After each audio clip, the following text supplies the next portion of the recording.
Welcome everyone. We'll be waiting for about 5 minutes for everyone to join. And meanwhile, we wait for everyone to join. Please let us know in the chat where you're joining from tonight.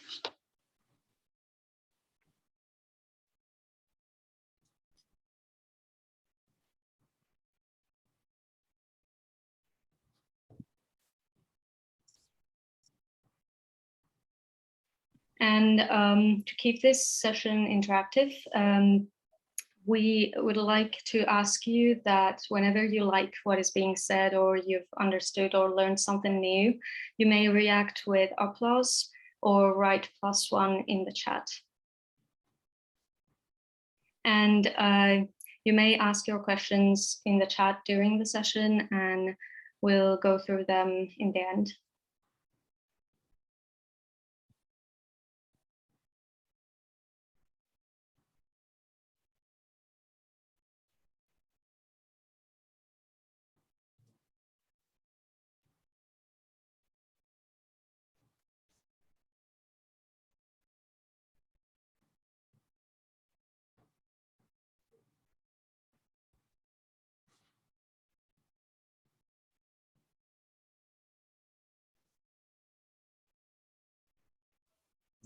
Also, feel free to take pictures during the event and share them in your social medias. And don't forget to tag us. I'll be writing our Instagram handles in the chat. So GCMEDEDURES, and that's the official GCMER account. And we also have recently made GCMER.Bulgaria account on the Instagram.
Okay, let's get started.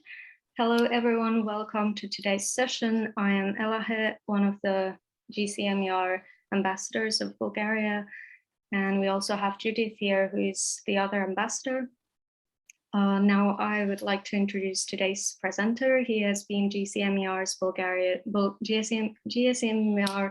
Bulgaria's guest previously last month. Mr. Aparajeya Shanker is an intern at the Department of Oncosurgery at the Georgi Stransky Hospital at Pleven. He's also the director of the Standing Committee on Public Health with Association of Medical Students of Bulgaria. He is deeply interested in research with publications in various fields of medicine, such as public health, cardiology, oncogynecology, and surgery. Currently, he's working on numerous international multi-center trials in oncological surgery. He is an avid debater and medical educator with a deep interest for medical policy in Europe within the context of European security. He can be reached on his website, which I will link in I'll put the link on the chat. He will be holding a series of workshops focusing on research process. Today we're having our first workshop, and Mr. Shanker will be talking about searching databases and critically appraising papers. You will learn how to construct a database search and how to critically appraise papers for their validity. Mr. Shanker, you can start when you're ready. So, colleagues from GCMER, Elahe and Judith, thank you very much for that very kind introduction. Like I said last time, I am trying to practice some humility, so all of those words of praise are a little too good. But that being said, what I'm going to do today is that this is a meeting, or this is a presentation which is not going to be your typical presentation where I speak and you listen. That's not going to happen here. I want everybody to participate in this as much as possible. And so for that reason, I will be sending a few links where you'll be asked to take part in the process. But that is a surprise coming for later. So with that said, I have been working on research for roughly 4 years now. Yeah, this is my 4th year of working in scientific research. Previously, before working in scientific research, I was working in research, but it was not medical or scientific in nature. It had more to do with geopolitics and so on and so forth. And throughout that time, I have one of the biggest, or one of the most important sort of tools at your disposal is the access to information. Now, earlier, before the advent of the internet and computers, you would have to go to a library to get research, right? To look at papers or look at anything that you wanted to know more about. Now, I was raised in a boarding school up in the Himalayan mountains in a place called Darjeeling. It's a city in India, town rather. And when I was young, we did not have access to the internet at all. And if I wanted to know about anything, I would have to go to the library. And when I went to the library, I would have to manually search things, ask the librarian who would help me with my research. And it was a long and tedious process, which basically turned most people off of research. And that actually was a shame. Now, in the modern world, and forgive me for saying this, we have come to the modern world now. It is very easy to access databases, right? So the question is not whether you are trying to access something, because you have access to literally anything, but it is about accessing the right thing. So let's go on to the presentation here, and let's ponder upon this slide in front of your screens, which is you need to know what to look for and where to look for it, right? So in my years of research and whatever I've learned so far is that this is my central dictum when it comes to searching, because you have so much information out there, whether it is social media, Google, whatever, you have a lot of information, right? More information than you know what to do with. It's not that you have a difficulty accessing the information anymore. It's about finding something that is relevant to what you're asking, and you have to be able to know where to look for something that you need to know. So the best way to look at it is that, when you're trying to write a paper, regardless of whatever the paper may be, it could be a paper for a scientific publication, it could be a paper, even for your exams, for example, right? The best way to do it is, the best way to approach your background research, so to speak, is to be able to search something called databases, right? And we have to emphasize on one thing here, which is that when you are trying to look for something, right? It's the equivalent of, you are on a treasure hunt, so to speak, right? But it's not that you're on a treasure hunt, you're looking for something really, really specific. So for example, if I was to look for sapphires or rubies, right? And I decided to search for sapphires and rubies in a technology store, right? I am not going to be able to find sapphires or rubies. Why? Because it's a technology store. I need to go to a jeweler's to be able to get precious stones. So it's the same principle here, right? So when you go into medical research, you have databases, right? Now, if you look at your screen, the most common is PubMed. After that, you have Embase, Scopus, Web of Science, Cochrane Library, and Medline. Now, there is one database that I have not added here. And if anybody can take a guess and type it in the chat, I would be very, very impressed by you. There is one database, a very obvious one that I haven't added here at all. It starts with G, ends with E, and more or less rules are life. Exactly. So somebody from GCMER has said Google Scholar. Now, why have I not added Google Scholar? Now, it's just because of the way Google Scholar and Google itself works. Because you see, Google Scholar is not that different from your default Google search engine. It is going to just show you things based on relevance, and that relevance is not decided by you. It is decided by what the algorithm thinks you want. So for example, you can search up, colon cancer in Google Scholar or Google, whatever. And most likely the first result you are going to get is from WebMD, right? Now, WebMD is not a source. WebMD is patient information, right? It has very little impact on what you're doing as a doctor or doing as a researcher. So which is why, a lot of times, yes, I have used Google Scholar in the past for some of my systematic reviews, but I don't use that anymore because there's no point to, including, there's no objective parameter within which you can search in Google Scholar, right? So with that said, the most common search or medical database that you're going to look for is PubMed. Now in PubMed, PubMed is the god of all research databases. It is the largest. It has almost 30 million to 40 million authors alone. And there are, I think, almost 400, 500 million articles, I think. Now, all of this comes together, right? And in PubMed, the way that the operative system works to create your search is not very different from what you should do when you're practicing Google searching, right? But searching a database actually is more than just, typing up some words and hoping for an answer. It's not how it works. You need to have certain tools. And today we'll be discussing those tools in greater detail. So before you begin to search something, right, you need to know what it is that you're searching for. So you have the SKWT system, which is a system that I have made up on my own, but it is something that works for me. But it is a convalescence of all the it's a coalition essentially of all the other strategies that generally go into making an effective search strategy. So the first thing you need to do is to create a search strategy. So a search strategy is essentially when you decide what you're looking for. What is the question that you're aiming to find the answer to, right? So once you understand that, yeah, this is what I want to search for, you go on to sorting out keywords.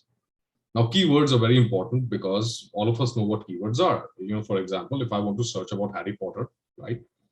Harry Potter, J.K. Rowling, Rupert Grint, Daniel Radcliffe, these are all keywords that will give me the same result or sort of map it all towards the same overall concept of Harry Potter, right? Now I could search Dumbledore, Grindelwald, whatever, and I could have all of these different words, but they will all lead me back to Harry Potter itself because Harry Potter is the concept, on top. And these are all the keywords that link to said concept, right? So now the issue here is that supposing I want to be a little more specific. Now, right now I'm using colloquial terms like Harry Potter or, Game of Thrones, whatever. But I'm going to be more specific when it comes to medical stuff in the coming slides. Now, in order to describe a keyword, right? Are there two ways of saying Harry Potter? Yes. What was Harry Potter called? Harry Potter was also called The Boy Who Lived and The Chosen One, right? So if I search The Chosen One, or if I search The Boy Who Lived, I'll get to Harry Potter itself. So you see, the way to search and get to the same result is through different strategies, right? Now, supposing I want to be very, very specific. I want to find the height of Harry Potter, for some reason. I want to know how tall Harry Potter was, right? So how would I go about doing it? Very simple. Now, I know that Harry Potter is a conceptual fictional character, but he was played by somebody in the films, right? So if he was played by somebody in the films, I need to find out who the actor was, and I need to find out what his height was. You understand? So it is a long, process of coming to the right answer. So if you want an objective answer for anything, you have to go through something called a search strategy. So this search strategy in my case would be, actor who played Harry Potter, the height of said actor, right? The height of said actor at a specific time. Why? Because I want to know how tall Harry Potter was in the Goblet of Fire. And I am using this example because this shows data in change. You understand? Because Daniel Radcliffe started playing Harry Potter when he was, I think, 11 or 12, I'm not sure. And over time, his height obviously changed. So here is the quantifiable part. In this question of as to, the height of Harry Potter, the numerical value here is his height. And I want to know what his height was at a particular time, because his height has changed over the time that he has been portrayed in film, right? So that comes to time. And time is very important because in most studies, data changes. What we may have discovered today may be irrelevant by tomorrow, because there's a better study, right, that finds something else. For example, and this is very, very important when it comes to two things. One is pharmacological safety studies. And second is when you're attempting to find new treatments for the same disease, right?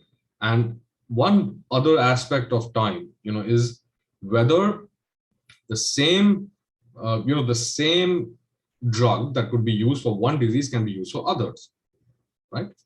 Now that leads me back to the words section itself. The words you choose are very important. And also because, like I said with the keywords part, was that there are different ways of saying the same thing. You have alternate words for the same thing. Now, for example, you can call water dihydrogen monoxide, right? That's the chemical term for water. It doesn't mean that it's not water, right? You also can do it in different ways. So, for example, if we look at a medical example, the word cancer is represented as a malignancy. It can be represented as a neoplasm, for example, a neoplastic process, or metastasis, right? Now, of course, not all cancers are metastatic, but you get the point that if I want to find out about a certain cancer, I will have to combine different different words together to find the same meaning, right? Now, for example, I'm going to take a much more entertaining example again, which is Game of Thrones, right? Now, if I want to find out about Daenerys Targaryen's height, right, for whatever reason, I'm very curious as to how tall Daenerys Targaryen was at a certain period of time. How do I do that? Now, I can go to Google or whatever, like let's assume Google, although we don't use Google for medical stuff, but for this example, we can. And I just search out Daenerys Targaryen. And the first thing I do is height. Now, Daenerys Targaryen is a fictional character whose height is likely not being mentioned anywhere in the books, right? But like I said with the Harry Potter example, she was played by or portrayed by an actress called Emilia Clarke, and Emilia Clarke obviously has height, right? So this is how you go about it. There is a search strategy. Okay, and I want to limit myself to Daenerys Targaryen's height, right? But I only want to include official or proper sources. So that would mean I would have to add, G.R.R. Martin's name, because maybe G.R.R. Martin has talked about how tall Daenerys was. I don't know, right? And I want to, not include somebody's opinion, right? So, for example, I want to know how tall Daenerys Targaryen was, but I don't want Aparajeya Shanker's opinion on how tall Daenerys Targaryen was, right? So, in that case, I have now a search or inclusion criteria, so to speak, which is I want to know what G.R.R. Martin said in specific, but not what Aparajeya Shanker has talked about Daenerys Targaryen's height. Further, I could include in the terms that I don't want are, descriptors like short, tall, wide, gigantic, or anything like this. I don't want those descriptors at all. So I can add those alongside my name, Aparajeya Shanker, and those would be an exclusion criteria. So any result that I get eventually will come to, will be very, very specific.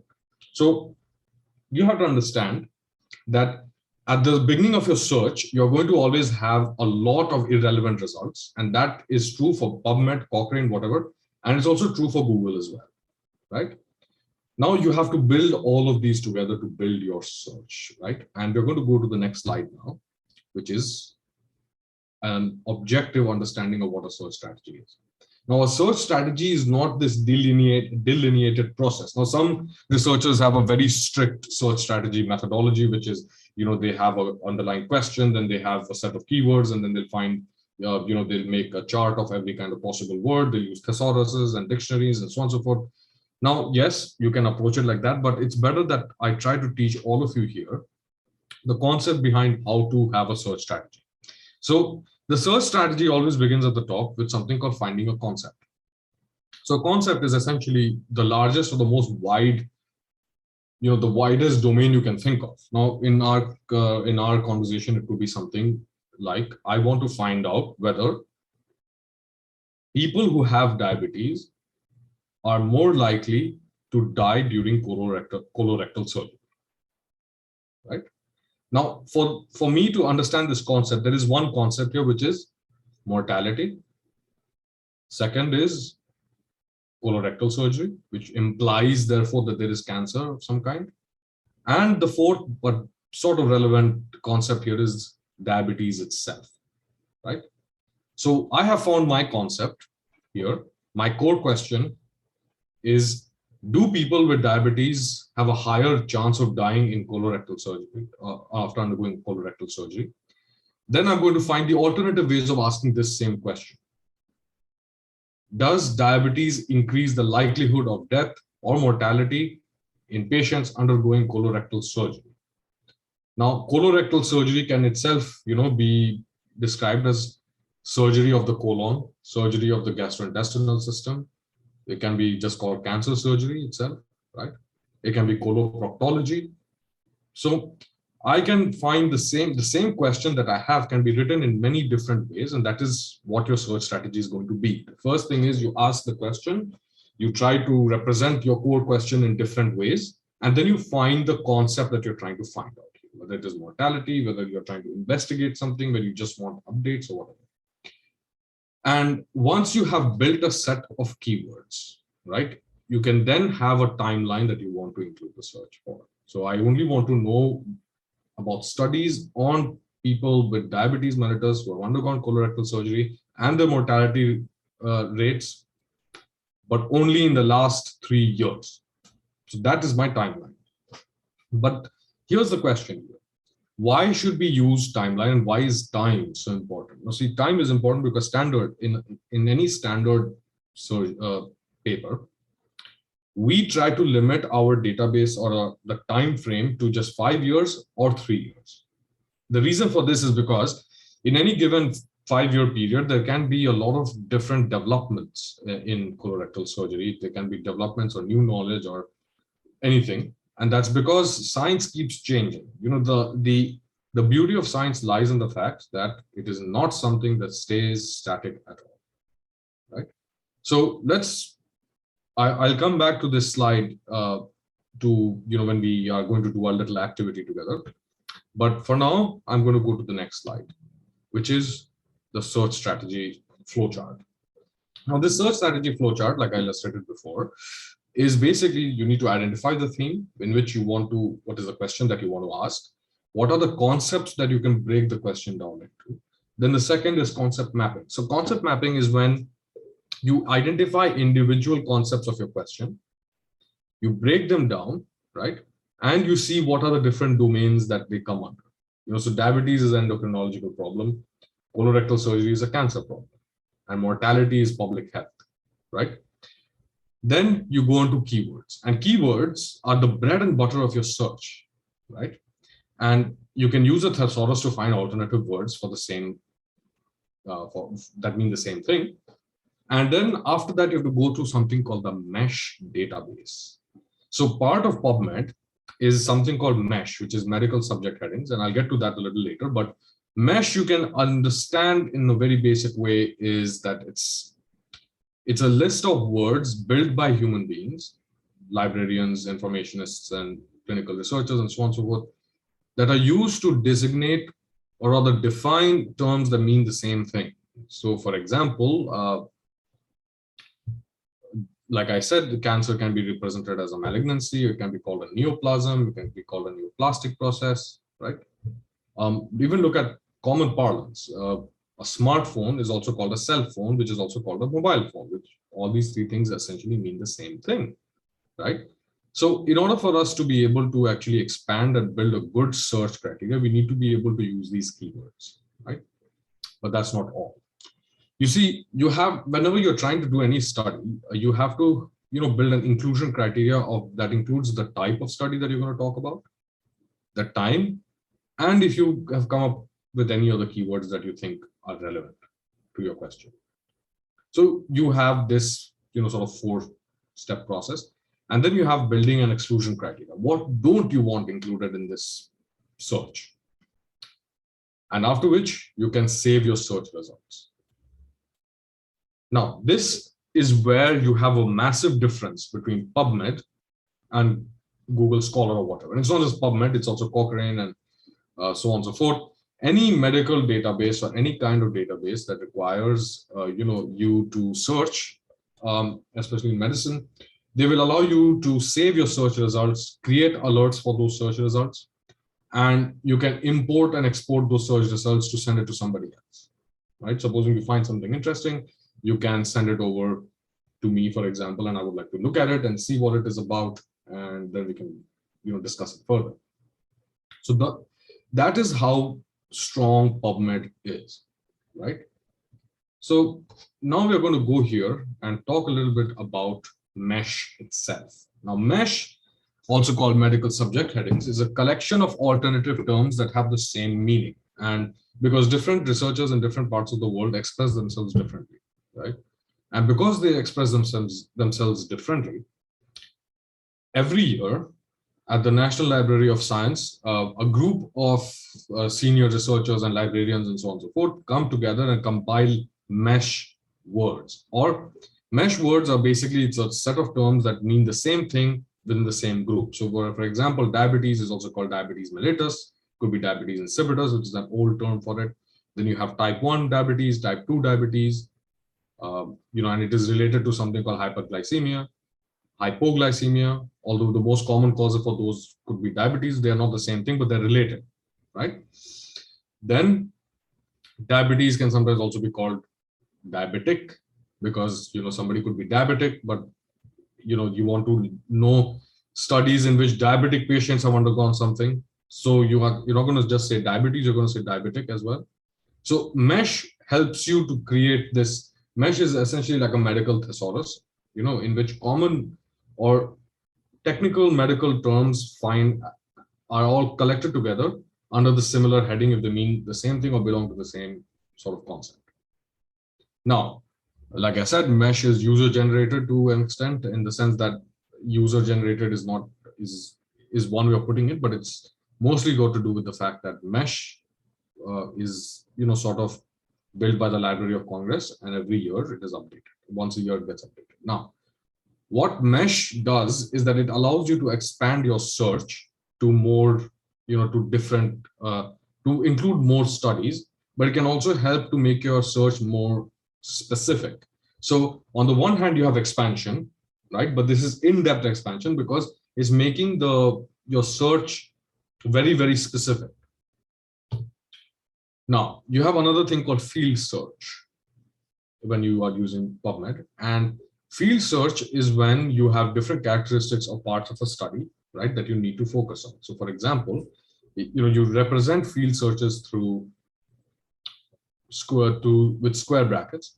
And field searches are essentially, supposing I only want to look for cancer, right?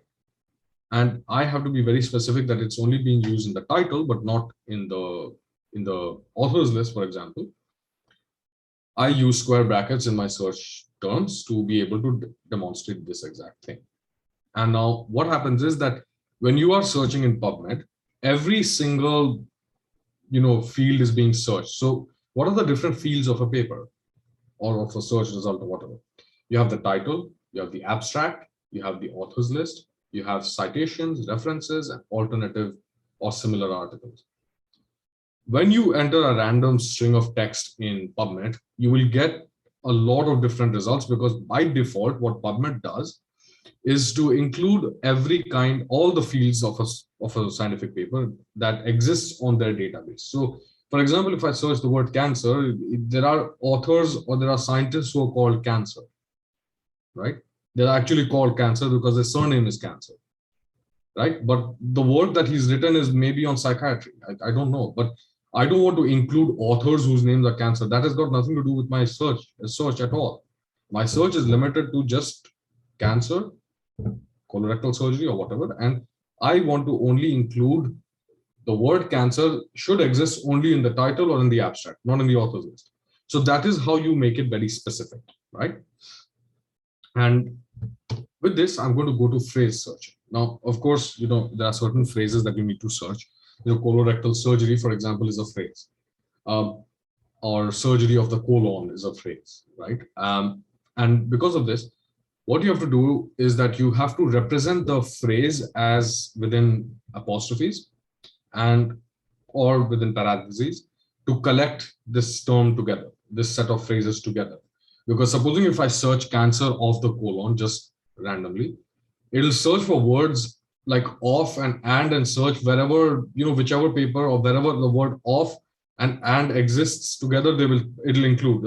Of and are conjunctive words. They are very commonly used in the English language.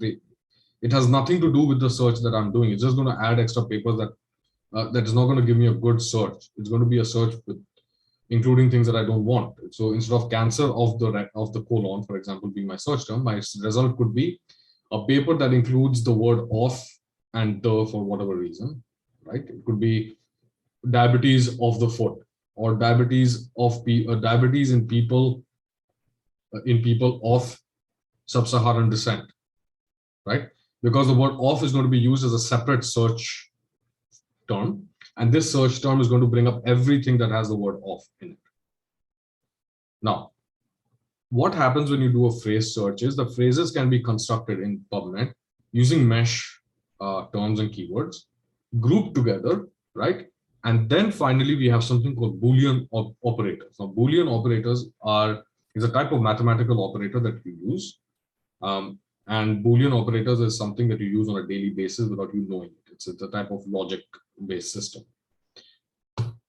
These are Boolean operators. Boolean operators essentially help you to build your search. They are like the bricks.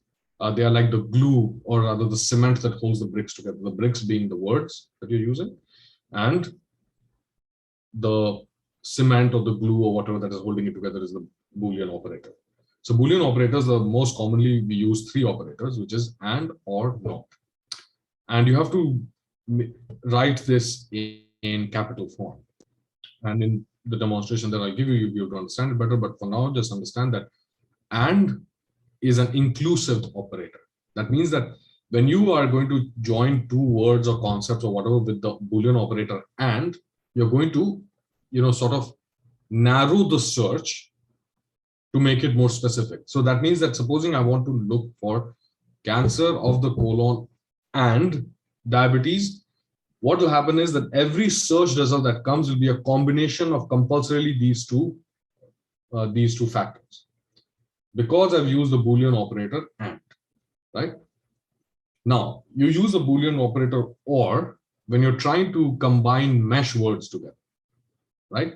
So I could say cancer of the colon is my main search and diabetes, but the word cancer could be written as cancer or neoplasm or malignancy or malignant or neoplastic process of the colon and diabetes or diabetes mellitus or diabetes insipidus or type 1 diabetes, type 2 diabetes.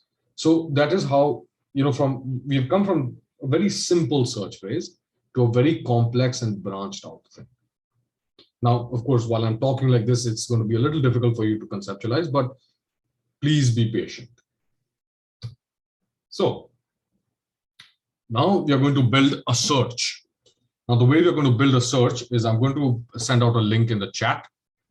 This link is going to be on something called a poll.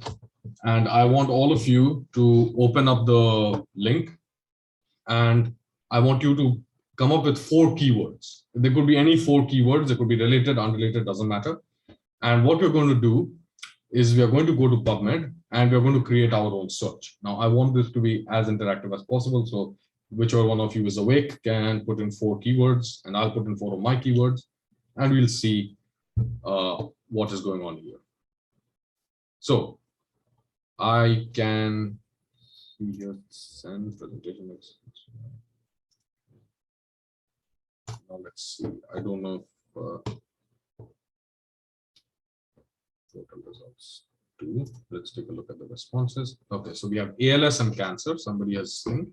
I'm going to wait for 2 more minutes so that we have more keywords, and I'm going to try to enter my own keywords here as well.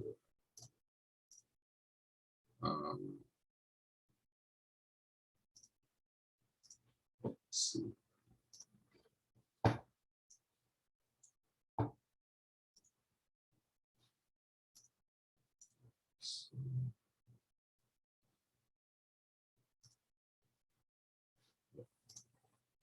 Okay, I'm going to put into 4 of my thing as well.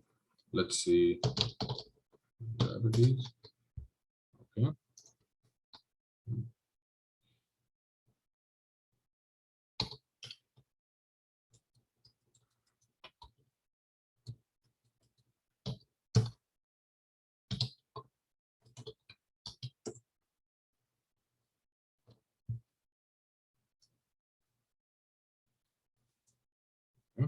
Good. Yeah, now you're building up a very, very cool search result. Okay, go on. Let's see. Yeah, you can add words that you think are related, they're not related. It doesn't matter because this is just for demonstration purposes for now.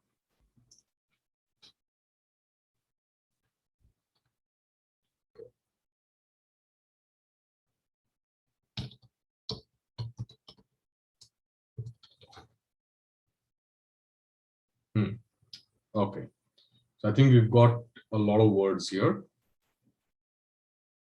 Okay, yeah, somebody has written colorectal as well. Very nice.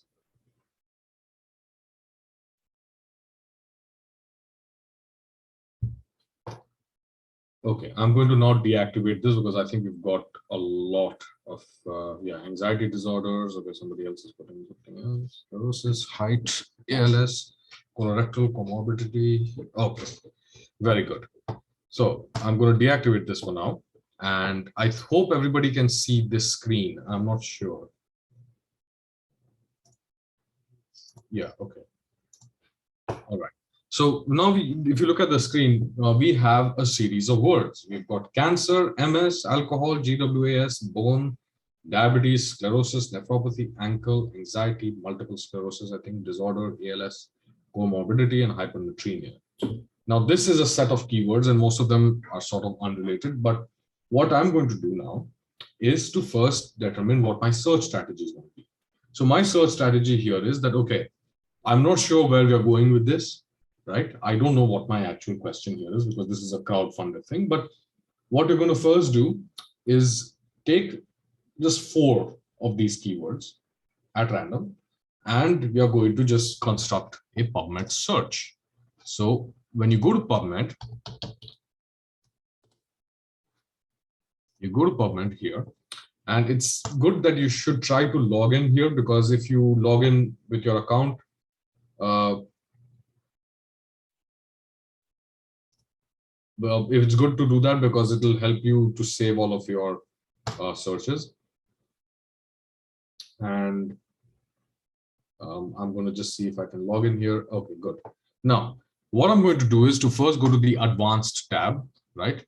And what advanced does is that it shows you here a list, right? It shows you a list of different fields. So this is what your field is going to be. Now you can just search for authors, you can just search for corporate authors, you can have first, identifiers, last, you can look for books, you can look for dates, you can have different types of publication IDs. Now, for example, what I'm going to do first is to look for mesh terms.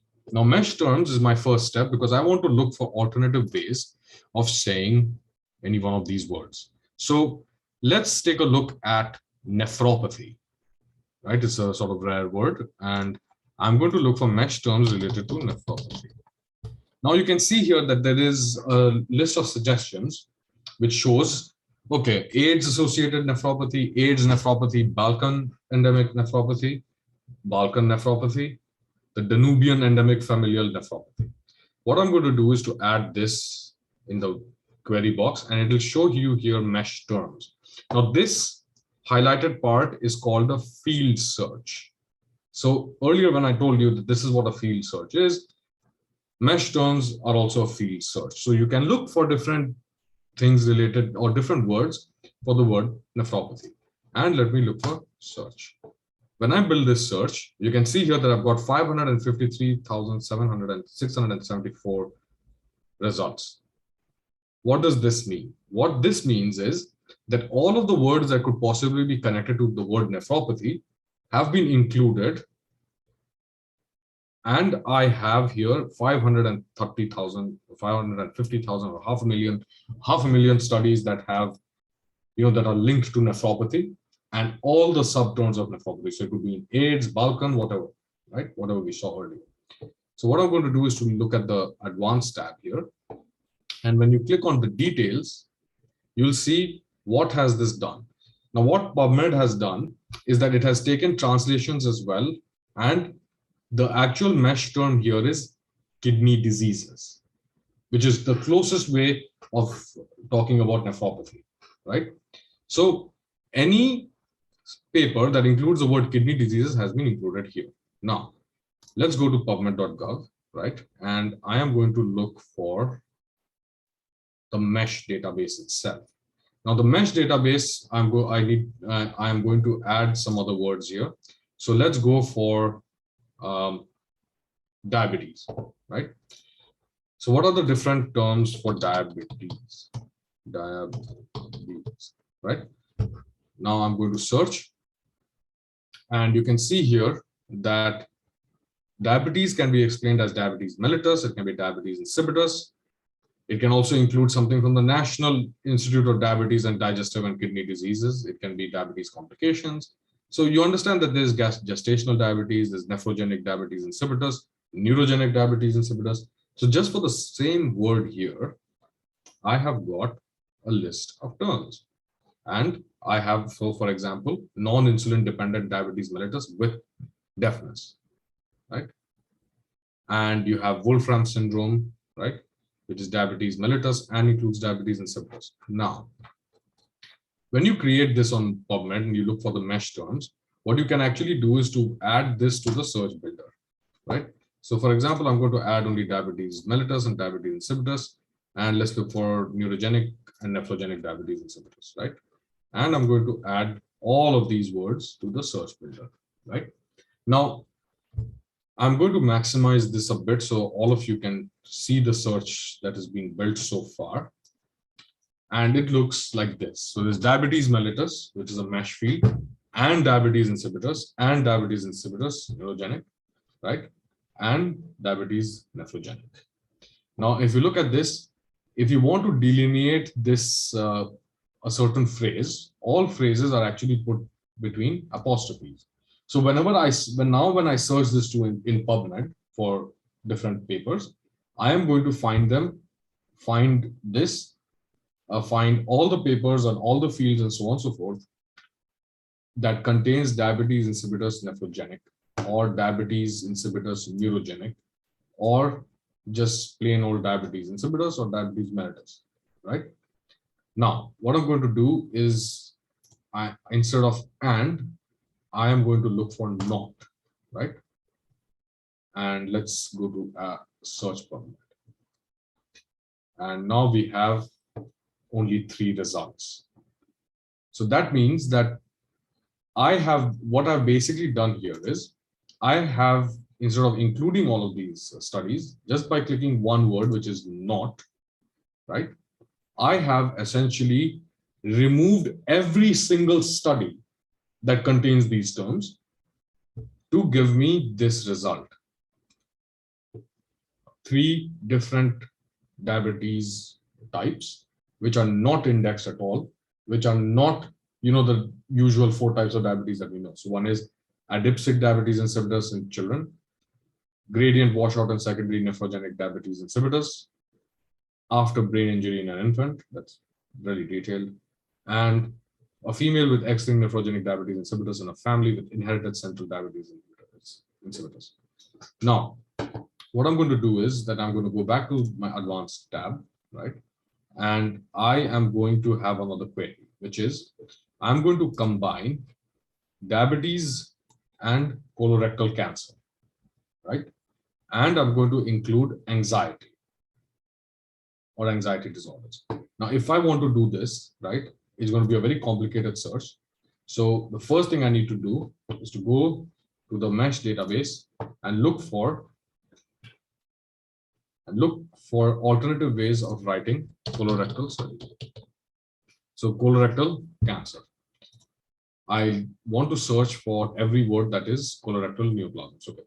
So when you have this result, what happens is that you have subheadings under which you have colorectal neoplasm. So you can look for blood supply, CSF, chemically induced, surgery, therapy, ultrastructure, urine, veterinary, virology, whatever. So what I'm going to do is that I want to find out everything about colorectal neoplastic surgery, right? I don't want to include any mesh terms that are found below this term, right? So that would mean that it's not going to index any of these terms, right? And I don't want it to be restricted to the mesh. I want it to be actually restricted to mesh major topic. And let's see, I'm going to include all of the mesh terms here, right? And find everything that is related to colorectal surgery. And I'm going to add all of this to the search builder, right? And what this is going to do is, now what I'm going to do is to look for diabetes, right? I'm going to search. And I want only to look for diabetes mellitus itself, right? And I don't want any of the others. Okay, type 2 diabetes is fine. And I don't want latent or Wolfram syndrome, Fanconi syndrome. No, I don't want any of this. So what I'm going to do is I'm going to add this to my search. Add this to the search builder. Now you can look at this and see diabetes mellitus in mesh or diabetes mellitus type 2. This means that the search is going to include both of these, right? Now, I also want to look at anxiety disorders. So what I'm going to look for here is anxiety. And once I search for the term anxiety itself, I'm going to just look for normal anxiety. I am going to look for anxiety disorders. And that's about it. Now, what I don't want is separation anxiety, castration anxiety, manifest anxiety scale. I don't want all of this. And I don't really want anti-anxiety scale, anti-anxiety drugs for whatever reason. So what I'm going to do is to add these to the search builder. So all of these will be added. Now I'm going to change the operator to not, right? And I'm going to unclick all of this stuff and click things like anxiety separation, anxiety castration, manifest anxiety scale, and anti-anxiety agents, right? And I'm going to be very careful to, and I'm going to add this to the search builder. And let's search format. So that means that there is no study which studies the presence of anxiety in colorectal patients with diabetes, right? Why? Because there is no search result whatsoever. So when I go to advanced, let's see what it has searched for actually. It has searched for colorectal neoplasms, right? And diabetes mellitus or diabetes mellitus type 2. And it has included anxiety or anxiety disorders, but not anxiety of castration, not anxiety of separation, or manifest anxiety scale or anti-anxiety agents. Now, this shows that I have no results whatsoever, right? Now, what does this mean? Does this mean that I have a new idea now? Possibly.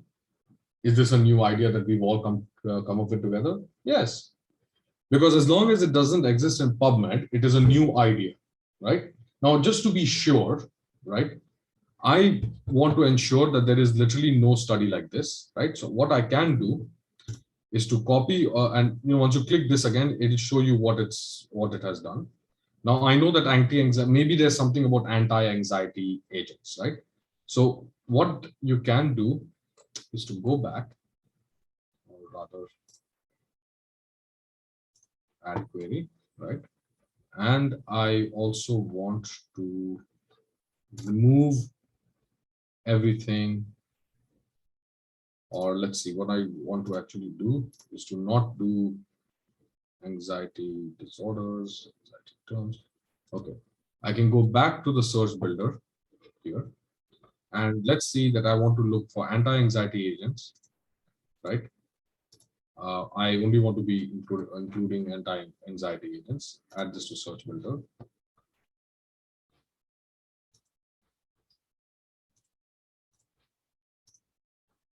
Okay. Anti-anxiety agents, right? Then I'm going to go up here to find colorectal surgery, colorectal cancer. And I want everything to do with surgery and psychotherapy. Maybe that's relevant. And let's see if I can find something on pharmacology here and therapy. And I'm going to, yeah, I am going to add, yeah, add all of this to search builder. Search PubMed. Now, when you look at this thing about anti-anxiety drugs and colorectal neoplasms and everything, I'm going to just open the advanced tab here. You can see what this search result has done is that it's given me 4 results pertaining more or less to any paper that mentions colorectal neoplasms or anything about colorectal cancer. And it also includes anti-anxiety agents, not anxiety disorders or anything, but just anti-anxiety agents. Now let's take a look at our papers. So the first is patterns and predictors of antidepressant use in ambulatory cancer patients with common solid tumors. The effect of study design on reporting of mortality due to colorectal cancer in adults with mental illness in Nova Scotia. And then double balloon endoscopy versus magnet enhancing colonoscopy for difficult colonoscopies. And then consulting and prescribing behavior for anxiety and depression in long-term survivors of cancer in the UK. Now from this search result, only 2 papers are sort of, or 3 papers actually, are sort of relevant to me. So one is psycho-oncology, this one. Second one is the effect of study design. I mean, it's not really relevant, but this one is. Now, if I want these two papers,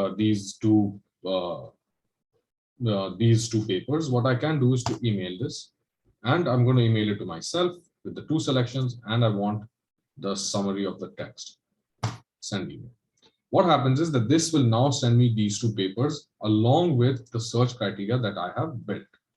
And in every session, as long as I don't close the window, what happens in PubMed is that it saves up all of my searches. So supposing now I could also do this. This is search number 4 and this is search number 5, right? I'm going to look for search 4 and 5. I'm going to add these 2. I'm going to search. Now what this will do is that it will combine both 4 and 5. That means that every single term that existed here and existed here would be included. And this way I have no results because there is no study that sort of studies both anti-anxiety agents or colorectal neoplasms or whatever, because this paper does not really exist because no one has actually studied it right now, right? So what does this tell me? This tells me that I have the idea for a potential paper. So if any one of you wants to write a paper, one of your papers could be this: the use of anti-anxiety drugs in patients with different types of cancer who also have diabetes. Because this entire specific paper has not been written yet. And I have done this search a couple of times and I still am not going to find it, right? Now, what you can also do here is to download this. And the reason why you can download and all this is because a lot of different publications actually want to see your search strategy so they can replicate the exact study again. So for example, now I have a CSV file here that essentially has all of these search terms, right? Now I'm going to see if I can open this. Okay, I think I can. Yeah. Now what happens is that I have now a saved. Okay, this is not going to show anything. This is a bit ridiculous, but okay, doesn't matter. When you save this and download it, what happens is that now all of your search criteria and whatever searches you've done and so on and so forth, at what time, and with the results that you've gotten, you're going to get all of this together. And you can save it somewhere and include it in your search protocol when you are going to submit a research study, or you're going to write a PhD or whatever, or you're going to write up your own study protocols. In this case, you have already a demonstrable or a factual way of demonstrating that yes, you've done the search and you've not come up with anything, right? So what I'm also going to do is to now what you can do is to look at all the options here, and you look at everything, and this you can take a minute to sort of understand what you're doing here, sort of to see if you've missed out certain terms. Have you missed out any other terms that you could have thought of? Is your search criteria correct or not? And with this, what happens is that you now have this entire structure of different searches that you've attempted. You've not gotten anything, which means that likely that your idea is an original one. So the idea that I just certainly had was about understanding anti-anxiety use in diabetic patients who undergone colorectal surgery is likely an idea that doesn't exist whatsoever. That means that this is the foundation of a new paper. Now I can write a paper on this exact topic. Now, in order to sort of understand something less specific, let's go with something like multiple sclerosis and alcohol use, right? So what I'm going to do now is to do the same thing again, which is go to PubMed, right? And I'm going to just delete this search for now. And I'm going to first go to mesh. And in the mesh database, I want to know what my actual question is. What is the rate of alcohol use disorder or alcohol use in patients who have multiple sclerosis? That is what I want to know. So what I'm going to do is to first look for multiple sclerosis, search, and it's going to show me 900 different so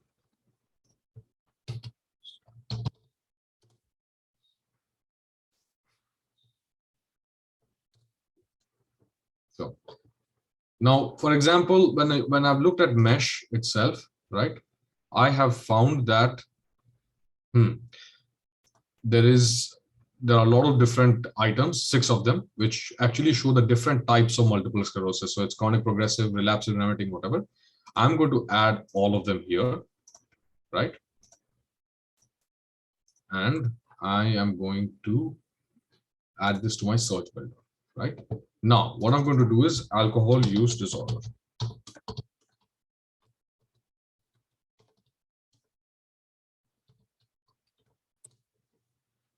Right?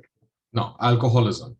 What I want to know is just everything about alcoholism, right? So alcoholism is, also called alcohol dependence, alcohol addiction, alcohol intoxication, chronic, alcohol abuse, ethanol abuse, because alcohol and ethanol could be the same thing, right?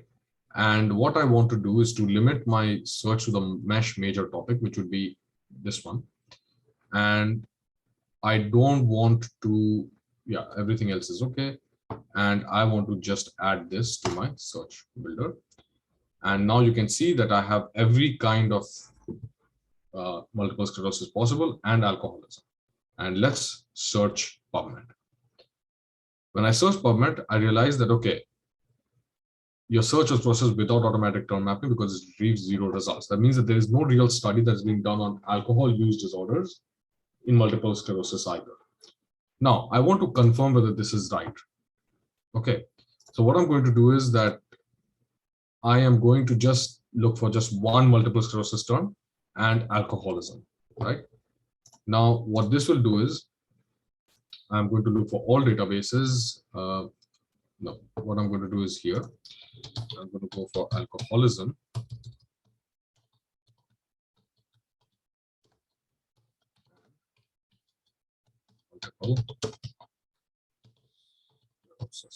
Right? This, right? And maybe I want to also use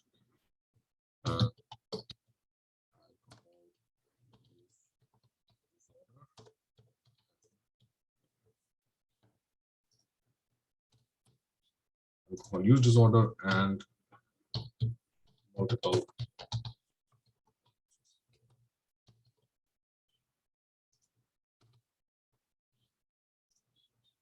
add these two, right? And let's search. Now, when I search this, I have a whole series of 170 results, right?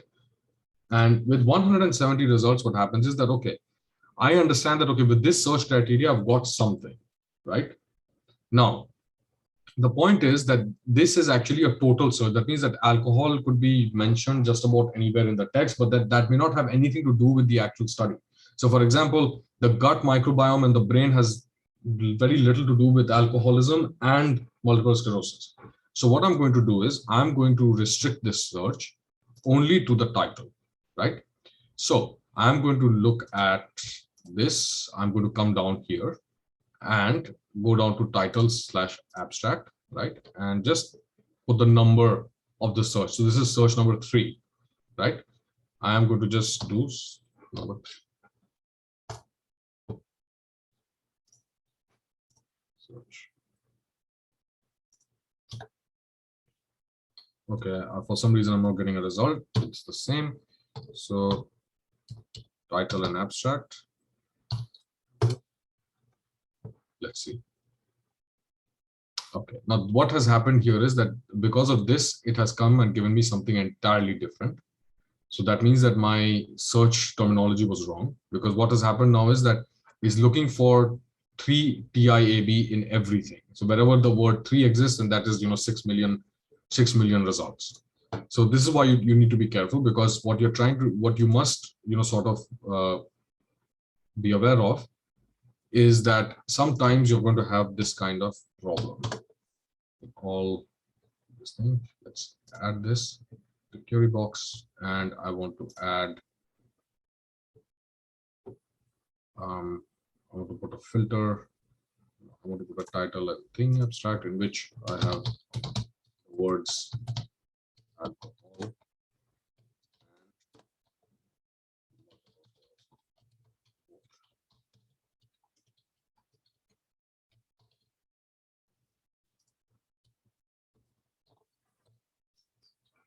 And now I add this. Now what this does is, now let's take a look at this exact terminology here. This is number 3. That means that the search number 3 here, which included these two in the full text, is now going to be combined with alcohol, title, abstract. That means that the word alcohol must be either in the title or abstract, and multiple sclerosis should also be in the title and abstract. Now I'm going to search, and I have 53 results. Now this 63 results is a better result, simply because now I have more specific results, and we have a winner here: alcohol and substance use in multiple sclerosis. So this is a paper I want to include. Now I have another one here, which is early onset alcohol dependence and multiple sclerosis. Great. And I have multiple sclerosis also with higher comorbidity and healthcare resource use, a population case control study in the Western Mediterranean region. Maybe this is okay.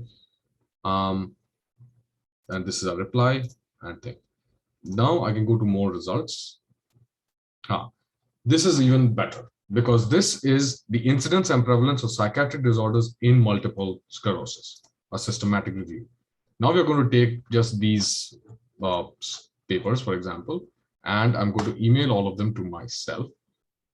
Selection 6 papers, and I want their abstracts, including the mesh and other data. Now what this will do is that it has sent me these 6 papers. Now what I want all of you to do is now that you've understood the general principles of how to construct searches and so on and so forth, I want all of you, what I'm going to do now is to sort of encourage all of you to try to build your own search. Okay. Now, for that, what you need to do is just go to PubMed. I'm going to share the link of PubMed here. And I want you to go to this site. I've just linked it in the chat. Go to PubMed and just look for 2 different keywords, and you can make your own search, whatever that may be. Now, last time I was asked about how we create or come up with new ideas. Now, a lot of times what we have to do is to actually look and search for papers and do this keyword search strategy again and again and multiple times to be sure that a certain paper has not been written, right? Now, supposing you have come across a paper that is written here, for example. For example, this one, I'm going to reload this study, this paper. Now, supposing somebody has done a paper like this, I want to write a paper on alcohol use incidence in people with multiple sclerosis, and somebody has written a paper in 2014. Is it valid for me to write another paper? Yes, and I'll tell you how.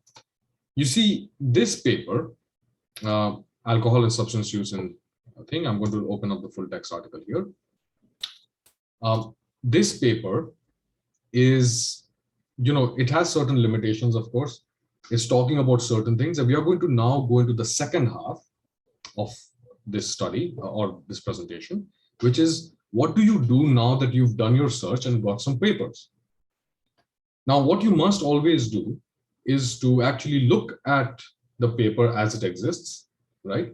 And I want you all to look at it critically. So there are certain tools you need to use to be able to critically appraise a paper. So for that, we're going to go on to the next paper here. Now, there is a slight methodology to critically appraising papers, right? The first thing is that you need to look at for the statistics. You need to identify the domain of the study. You need to see if the study is actually relevant to you or not, right? And you have to also look for something very important, which is your review. Now, I have skipped one part that is often used as a metric, which is the impact factor of the journal. Now, I am not much of a believer in the impact factor simply because there is a slight bias when it comes to impact factors. The highest impact factor journals are the journals based in the West, Nature, New England Journal of Medicine, so on and so forth. The British Journal of Surgery, for example. The issue is that not everybody can afford the publication fees to be able to be published there, right? Secondly, the issue is that you have to appraise or hold a study on its own merits, not based on, it shouldn't be based on external or cosmetic factors, right? Now, just because a study is conducted but not being published in a very famous journal doesn't mean that the study is invalid, not by a long shot, right? And a lot of times, the entire measurement of the impact factor itself, which is how many times have the articles published by that journal been cited. What happens a lot of times is that people will, sort of self-cite or cite, their friends' papers and so on and so forth in order to increase the impact factor of the journal. In Brazil, a few years ago, there were 4 journals, and they decided to increase their impact factor essentially by making this agreement that journal number 1 would cite the papers of journal number 2, and in return, journal number 2 would, sort of commission authors to cite papers from journal number 1, thereby increasing their total impact factor. Now, all of these things are part and parcel of daily life. People do corrupt things, but the impact factor in and of itself is something that I completely protest against, because I don't see how it is an easier way to publish, because it's essentially a barrier to science. Any kind of journal that has a higher impact factor, turns out, also has very high publishing fees. It's extremely exclusive to publish there, and it has a very Western bias. So for example, if you're a researcher, say from Switzerland or from the United Kingdom or from America, you're more likely to be published in a higher impact journal than if you are a researcher, say from India, Pakistan, or Africa, or even from Eastern Europe. So these are all factors that come together. So you have to understand that you shouldn't actually, whenever you do come across certain studies and things like that, you should not actually look at the impact factor for longer than a minute. Okay, if it has a high impact factor, great. If the impact factor is not very high, it doesn't really matter, because you need to actually just look at the individual paper in and of itself. Now, I have another paper here that we can discuss, time permitting, because I think I've already reached an hour, but I can give 20 minutes to just looking at this paper. So there is this paper here. It's called Global Variation in Post-Operative Mortality and Complications After Cancer Surgery, a multi-center prospective cohort study in 82 countries. Now, when you first come across a paper, what is the first thing that you should do?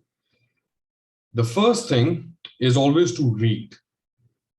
Now, yes, it sounds very absurd when I say it like that, but there is a way to read a scientific paper. Look at the topic here. The topic here has 5 very important terms in it. Now, if you can, and if you know what I'm talking about, you can type this in the chat, or what I'm going to do is to clear out these responses here. Okay, I can't clear these things. Okay. Now, what you can do is, I'm going to activate the poll again, and I think everybody should have access to it. I think, and when you look at this title, try to write down the 4 most important things that you can see about this title. There should be words only from the title, but try to rank them in the way that you see how important they are, right? So I have activated this again, and I'm going to copy the response link and put it again in the chat. I just want you to look at the title and then just think of 4 important terms that come just from the title itself and post them. So if you can, take a minute, look at this, and just tell me the 4 most important terms that you can see here on this slide. And what I'm going to do is to take this here and, okay, lovely. I've got some responses here. Good. Very nice. Okay. We're still getting some responses. Okay.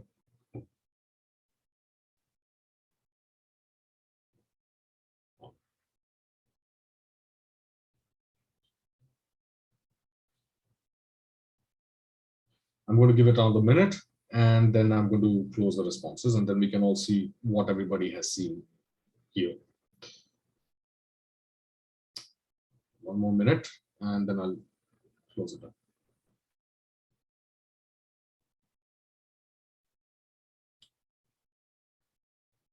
Okay. I am now going to deactivate this for a second, and let's bring this back here. So this is a very good response I've got so far. Cancer complications mortality are the largest because those are the most highly frequent words that were entered into the system, and very, very good. So all of you are paying a lot of attention. That's very nice.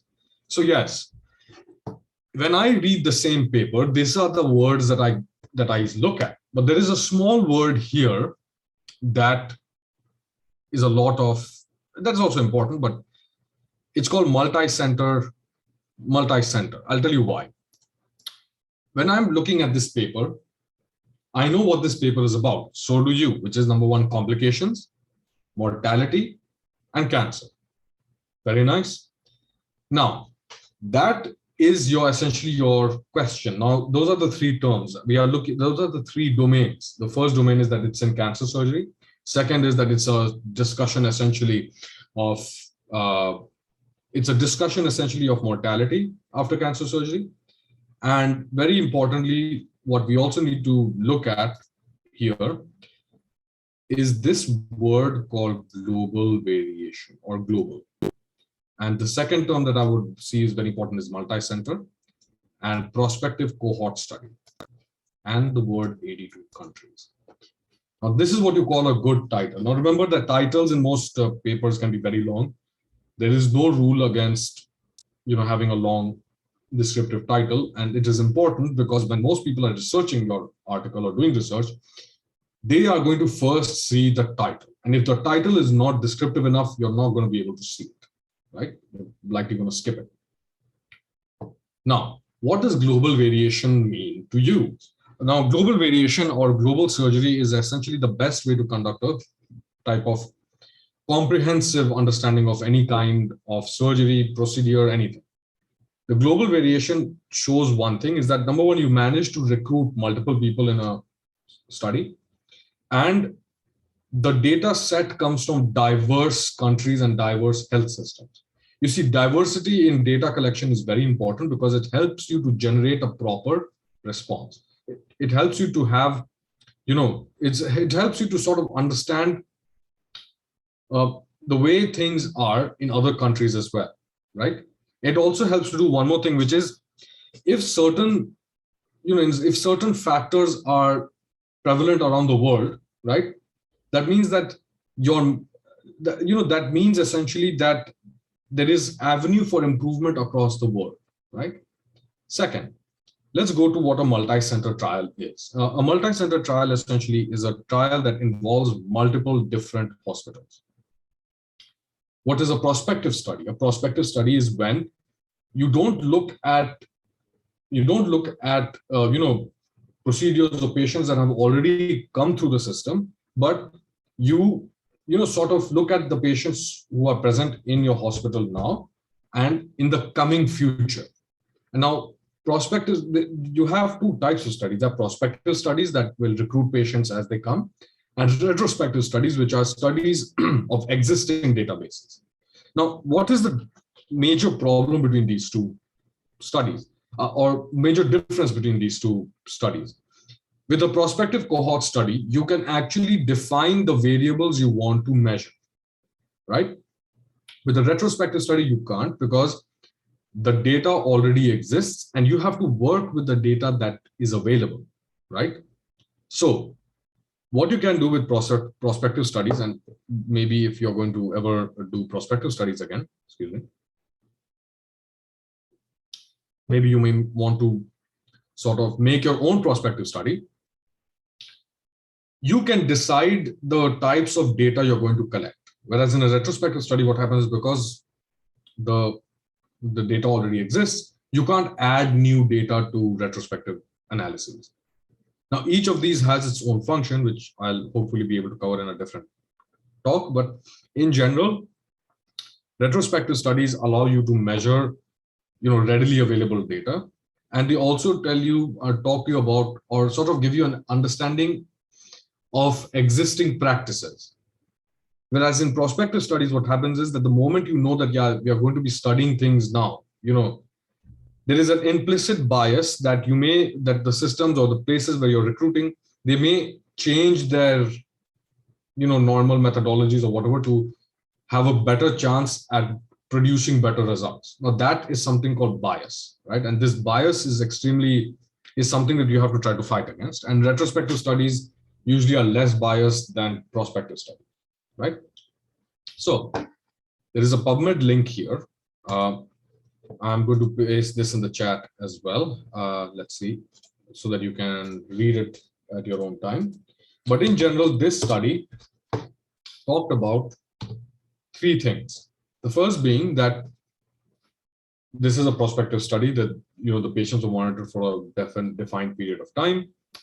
Cancer mortality variation between upper middle income countries and lower middle income countries, is not fully explained by late presentation of disease, right? And the inclusion criteria of the study was those patients who have cancer in colorectal, breast, or general cancer, right? And they required a skin incision, which is performed under general or neuraxial anesthesia. Now, I'm not going to go into conclusions right now because I want to actually discuss one part of the paper with you, which is just, the study itself. Now, in every study, you have findings, and you see the way they've written their findings is that they first stratified different countries based on the International Monetary Fund's definition of lower middle income country, lower income country, and upper middle income country, and higher income countries. And based on those divisions, they divided the patients and the procedures, and they looked at certain types of outcomes, right? So if I go on to the results section, which is part of the abstract, you'll see that patients in lower middle income countries presented with more advanced disease as compared with patients in high income countries.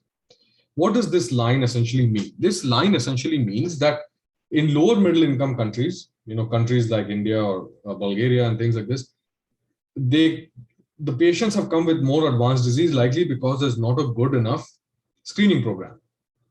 There's no early detection, right? And when they presented with more advanced disease, maybe that had an effect on the outcome and mortality rates of the procedure that they were undergoing. So for example, if a patient comes with, T3 stage colorectal cancer in the ascending colon, for example, the mere fact that they have come with a more advanced cancer than somebody in a T2 with a T2 staging, that could explain why their outcomes are not as good, right? But what they found was, this study here, that it doesn't matter that you have presented later with your cancer or whatever. There is some inexplicable factor that is causing a certain change in mortality in lower middle income countries and upper middle income countries when compared to a higher income country, right? Now, there are many different ways of looking at this, which is, the first could be that, one of the things could just be that maybe the standards of care are very different, right? Maybe there's some kind of post-operative event that occurs after these people go out of theater that is leading to higher mortality, right? It could be that the lower income countries are not really well equipped. Maybe there is some kind of variation in their equipment levels. Maybe there's a variation in surgeon capability, things like that. Now, how do we understand that? The point is that in the data variables that they have looked at, they haven't actually, sort of understood or measured surgeon skill per se. They haven't really understood, they haven't really, sort of factored that in. Second, when you use a broad-based definition like lower middle income country, lower income country, whatever, what you fail to understand or fail to account for is something called variation in standards of care. Now, for example, I am from India, right? And in my country, there are, very big, highly equipped, multi-specialty hospitals. And there are hospitals that are completely under-equipped, like the primary healthcare centers and so on and so forth, right? This study will treat because all the data is coming from India, they are going to treat the data that comes from a higher level hospital with the same, sort of integrity as a hospital that has, lower capability. Now, because of this, you have some confounding factors and all that, and that in itself is the first criticism I have for this study. Now, the second criticism is that, yes, while it is common, while it is very common to, use a 30-day cutoff point for follow-up, sometimes, complications occur more later than that as well. Third, sometimes the suturing material used, for example, may not be standard across different countries. There is something called manufacturer variation as well, which you see in pharmacology more often. But that, for example, there are two types of PDS sutures, for example. One is produced in Russia and the other is produced in America. the point is that the type of material used also has an effect on wound dehiscence and on how strong that material is. Now, of course, there are ways of standardizing and uniformizing all this stuff. And it is also, if we had to go in depth about just this study alone, we'd be talking for a long time. But in general, when you are going to attempt to critically appraise a study, remember that you need to first look at the data that's been collected, where the data has been collected from, right? Whether there is any risk of bias, right? Is their conclusion consistent with the results that they have? And sometimes you might have to look at the results yourself to do some statistical analysis on the results that they've given you. And most importantly, whenever you look at a study that includes a lot of patient data, you have to first look at the variables that are being collected, right? So are they actually looking for certain types of variables that could change their study, So with that said, I am now going to move into questions, and I had received some questions. So if you have any questions, please do type them in the chat, and I will get to them as soon as possible. So this is with this, I would like to sort of end my talk. You can contact me on my website at www.aparajeya.com. My email is also on the screen. The email has been linked to my website has been linked in the chat as well. So if you wish to contact me, you can go to appraise.com and see other ways of sort of contacting me. You can also read some of my papers and read my publications and so on and so forth there. And with that said, I would like to thank you for your patient listening. And I'm just going to go into the Q&A section to answer some of your questions. So if you have any questions, please just type them in the chat. Thank you so much, Mr. Shanker. Thank you for another very insightful event. So I have some questions collected from the form, but if anybody has any more questions, like Mr. Shanker said, please don't hesitate to put it into the chat. So I feel like you've answered most of these questions, but I'll ask them again. Yeah, so the first one is from Harsh Srivastava. Sorry if I butchered your name. How do you access paid databases if university does not provide access? Okay, so at the risk of, there are ways of accessing them. The most ethical way is to actually contact the researcher themselves. So under every paper, you have something called corresponding author. You can write them an email and ask them that, yes, you would like to include this paper, and if it's possible for them to send you the manuscript. Now, I've done this a couple of times and I've got people to send me their papers. The second is that you have to just pirate it. Now, there are ways of pirating it, but you can find that out on your own. I'm not going to do it because, like I don't want to get into trouble or get anybody else into trouble, but it starts with Sci and ends with Hub. And you can look it up yourself. And I'm not going to link it and all that. That puts me in a lot of things, but you can find the link and just use the DOI, the digital object identifier of your papers, and use that to search. And I feel that technically, yes, it is piracy, but it's not really piracy because I don't think it's justifiable for the student to be able to pay like 70 euros or $70 to the publisher to be able to access a paper for 24 hours. It's unfair.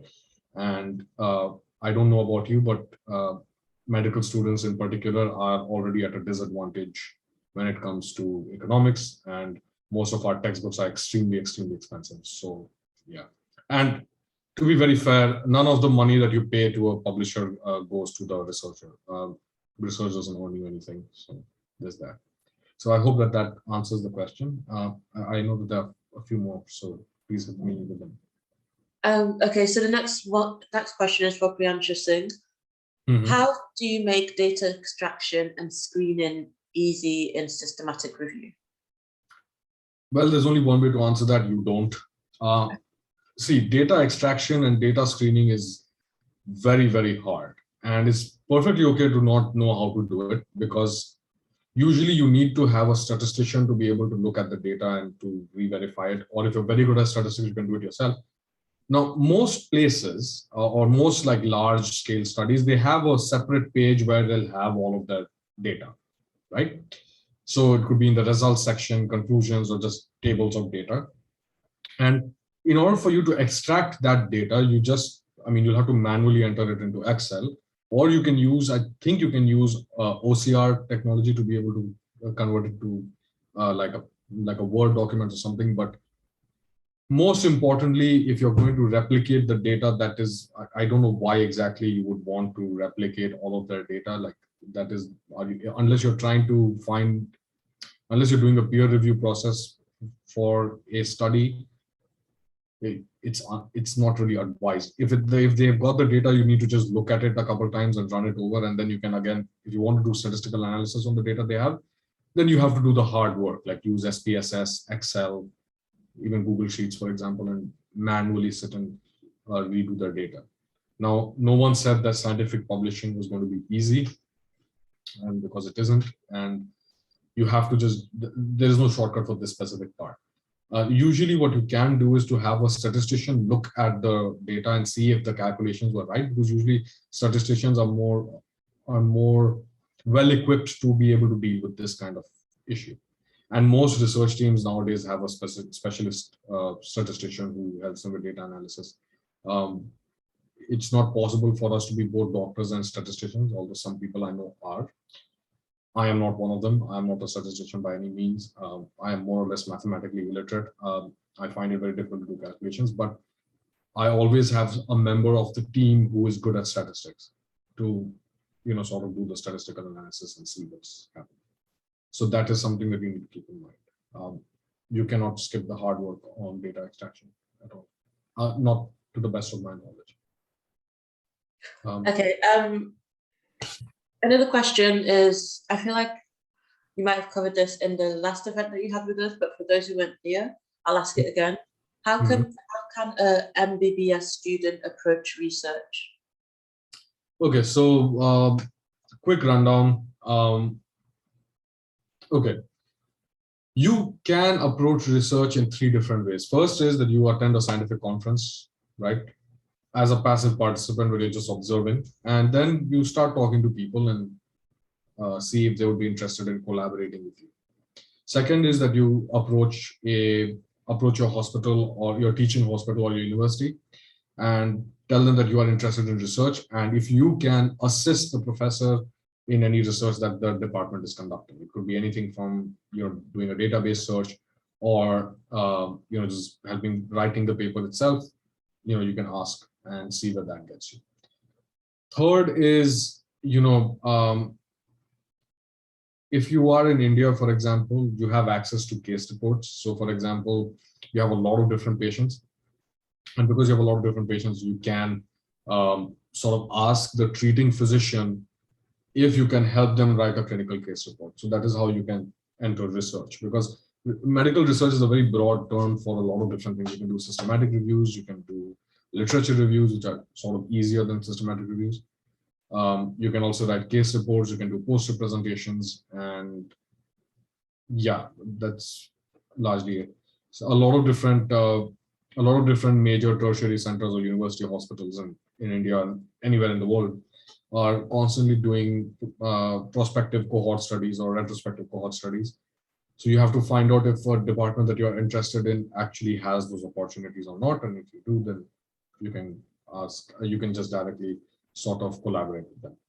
Second, one more thing that you can do is when you search up papers and all that online, or you go to a conference, most of the time you can ask that, yes, I saw your paper, so on and so forth, can I help you with your next paper, and see where that gets you. So that is that's the shortest way I can put it in this time frame.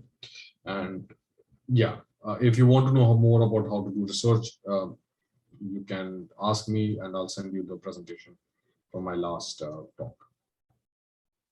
Okay, another question is, I think if I understand what they're saying, I think this person's asking, it says, how do you critically appraise a paper?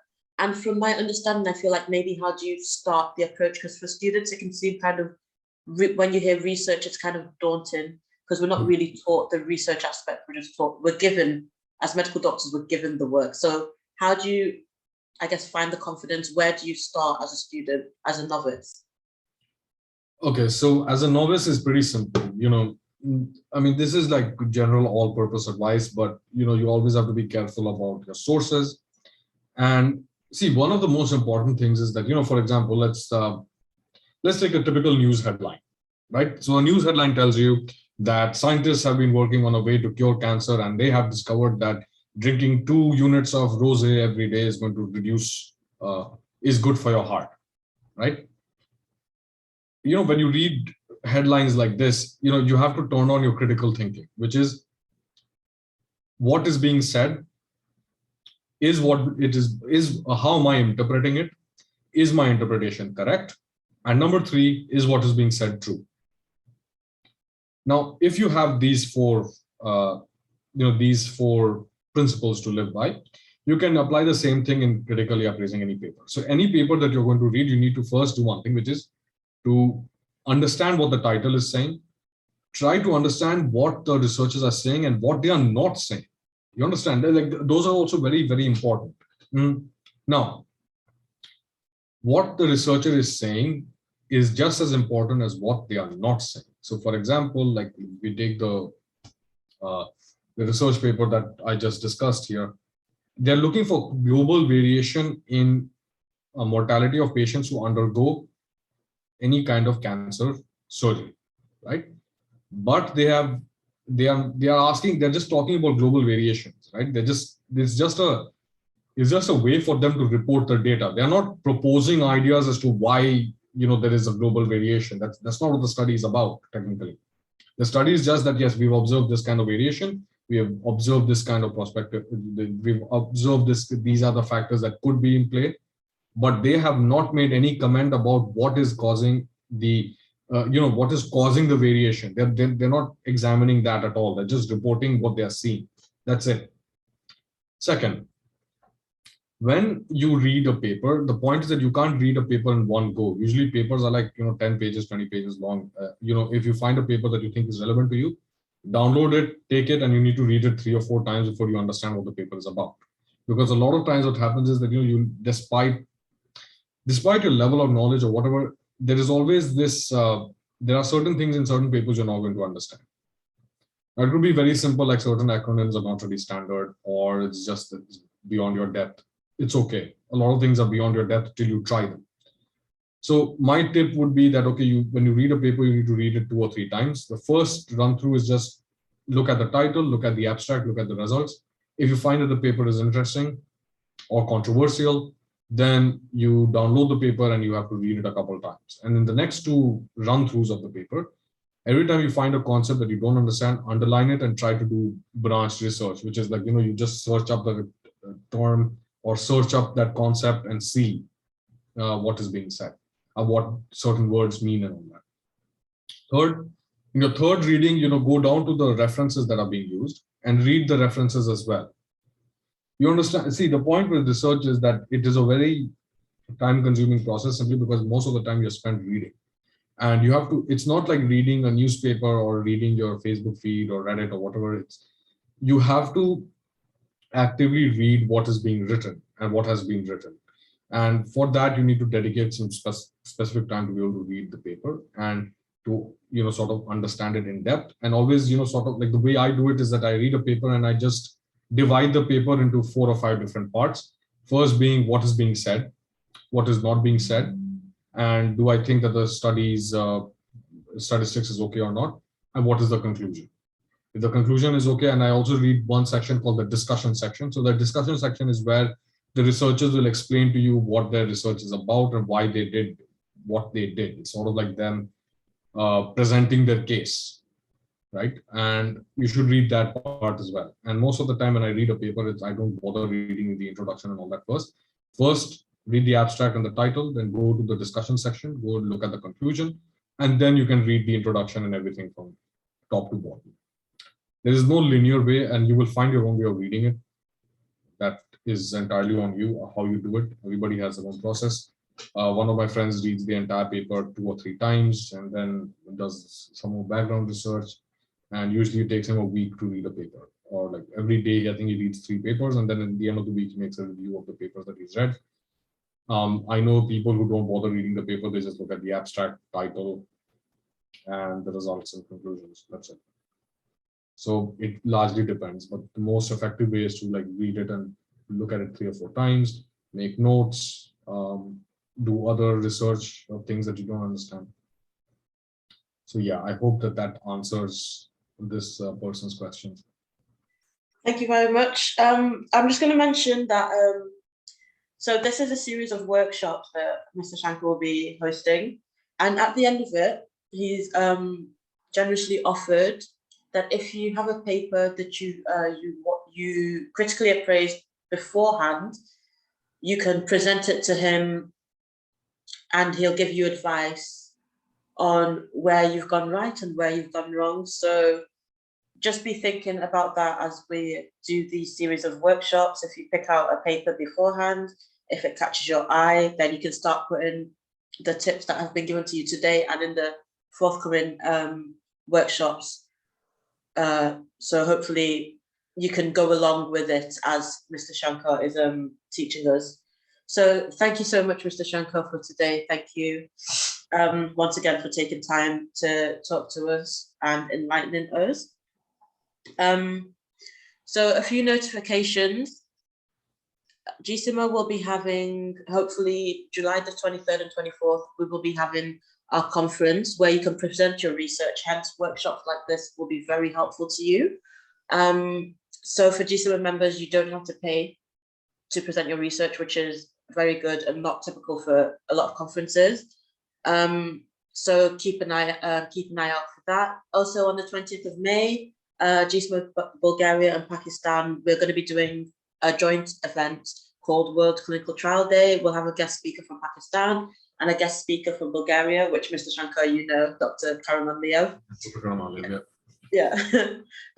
So yes, to celebrate World Clinical Trial Day, those two speakers will be speaking. It will start at 6 p.m. Bulgarian time.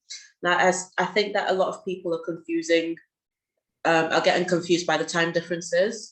So personally, when we do our posters, we put Bulgarian time. So if you need to convert your time, then do so beforehand so you don't come in late and miss a lot of vital information, because we noticed a lot of you were coming in an hour late and that can only be due to the time differences. So 6 p.m. Bulgarian time on the 20th of May. I'd also like to mention for those of you in Bulgaria that we still have 2 positions open in our SRC, membership in charge and PR head. So if you want any more information about those 2 positions, then don't hesitate to message us on the WhatsApp group or on GCMER Bulgaria Instagram. That's all from me. So thank you, Mr. Shanker, very much. Thank you everyone for coming out today, and we hope to see you at the next event. Thank you for having me. Thank you. Thank you very much. And I just want to correct that it's on 20th May, 5 p.m. Bulgarian time. Oh yeah, 5 p.m.